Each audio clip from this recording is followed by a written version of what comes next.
श्री नागसेन उर्फ ज्ञानू बारसिंग राहणार माहुली तालुका खानापूर जिल्हा सांगली बारसिंग महाराज यांच्यावर झालेल्या अन्यायासाठी वाचा फोडण्यासाठी आपल्या माध्यमातून घेतलेला आढावा बारसिंग महाराजांनी असं सांगितले की ही जमीन संस्थेच्या नावावर आहे। तसेच या जमिनीचा अधिकार धर्मादाय कोर्टात असतो। तसेच स्थानिक तहसीलदार यांनी या गटावरील रस्त्याचा आदेश कसा दिला असं बारसिंग महाराजांनी न्यूजवरती सांगितलंय।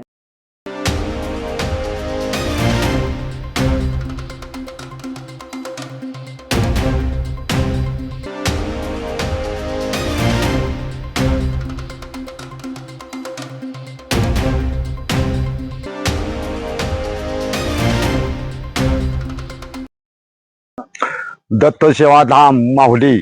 मी माहुली गावचा रहिवासी लक्ष्मण ज्ञानू बारसिंग, नागसेन ज्ञानू बारसिंग हा माहुलीचा रहिवासी। मी दत्त सेवाधाम माहुली हे 18 वर्षे होऊन गेले की मी दत्त सेवाधाम पूर्णा देवस्थानचा ही दत्तगुरु सेवाधाम माहुली, जिल्हा सांगली, तालुका खानापूर, मुक्काम पोस्ट माहुली, माहुली गावचा मी रहिवासी, दत्तभक्त रहिवासी। मी ह्यावर दत्त सेवाधामावर हिने सर्व कायदेशीर बिगर कायदेशीर नोंदी व्यवहार केला आणि परत तिने एका भावकीनं नोंदी व्यवहार करून पुन्हा दुसऱ्या भावकीनं हे एका भावकीनं जिमनीचा अन्याय केला आणि दुसऱ्या भावकीनं वाटच अन्याय केला।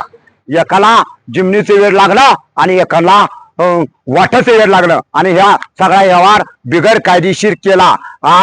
हे विचारता न विचारता आणि न विचारता परस्परा हा चोरटा व्यवहार केला आणि ही चोरटा व्यवहार करता केल्यामुळं अधिकाऱ्यांनी, तालुक्या अधिकारी, जिल्हा अधिकारी, ह्या अधिकारी पदाच्या अधिकाऱ्यांनी हा देवस्थानचं मूळ देवस्थान माहुली हे रेवण सिद्धानं केलेला आहे। आम्ही सुद्धा त्यामध्ये नुसता प्रयत्न केलेला आहे, पण दत्त सेवाधाम माहुली हे रेवण सिद्धांनी केलेला आहे आणि ते रेवण सिद्धाचा धाम केल्यामुळं हे त्यांचे मिळकत आहे। दत्त सेवाधाम आणि रेवणनाथांची मिळकत आहे आणि माहुलीमध्ये रेवण सिद्ध टिंबूची हे आहे, त्या साईडला रेवण सिद्ध आहे आणि त्या रेवण सिद्धांना हा 5वा धाम माऊलीमध्ये घेतलेला आहे। चारही दिशेला 4 धाम आहेत आणि 5वा धाम हे रेवणनाथानं, नवनाथामध्ये रेवणनाथाने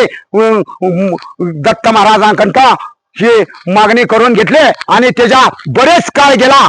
त्या काळ त्याला तसा भक्त जगाचं कार्य करायला कोण भेटला नाही, पण हे देवानं आम्हाला ह्याच ठिकाणी जन्म घातला आणि त्याचा उद्धार करण्याकरता, रेवण सिद्धानं उद्धार करण्याकरता, दत्त सेवाधामाचा उद्धार होण्याकरता हा आम्हाला जन्म ह्या कुळामध्ये दिला आणि ह्या कुळामध्ये जन्म घेऊन आम्ही भोळे भक्त आणि आमच्या आम्ही भोळ्या असताना आमच्यावर हिने फायदा घेऊन प्रत्येक जणाला आम्ही गावाला सहकार्य केला आणि पुऱ्या भावकीला सहकार्य केला, पण तिने आमच्यावर अन्याय केला।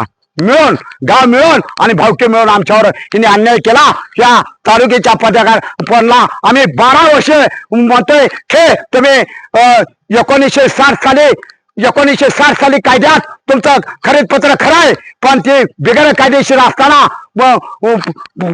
तहसीलदारनं पहिला निकाल दिल्यानंतर हिने पंथाकडे अपील केला आणि अपील केल्यानंतर पंथाने सगळी चौकशी करून 1960 साली कायद्यात कलम बघितला आणि ते ह्यांना सरकार तलाट्याला सांगितलं हे जे सगळ्याला समज यावे आणि हे त्याची बजावणी व्हावी। ह्याच्यावर बिने बजावणी निकाल झाल्यापासून तहसीलदारचा आणि पंथाना तेच निकाल ठेवल्यापासून हिने त्याच्यावर सरकार तलाट्याने हिने ह्याच्यावर बजावणी केली नाही, म्हणून सरकारी नियमाप्रमाण हे बजावणी झाली पाहिजे आणि ह्या असा अन्याय पाक्या महाराष्ट्रामध्ये किंवा भारतामध्ये भारत सरकारच्या असा अन्याय होऊ नये, म्हणून आम्ही ह्या ठिकाणी हे मुलाखत घेतोय। हे सगळ्या जनताना हे जे सगळ्या 33 कोटी देवा संतांनी आणि 36 कोटी भक्तांनी हिने सगळ्यांनी मिळून शना याच्यावर अन्याय झालेला आहे, जे रेवण सिद्धावर अन्याय झालेला आहे, हे सगळ्या भक्तांनी, साधू संतांनी हिचे न्याय घ्यावे आणि ह्या न्यायाचा सरकारनं आम्हाला न्याय द्यावी।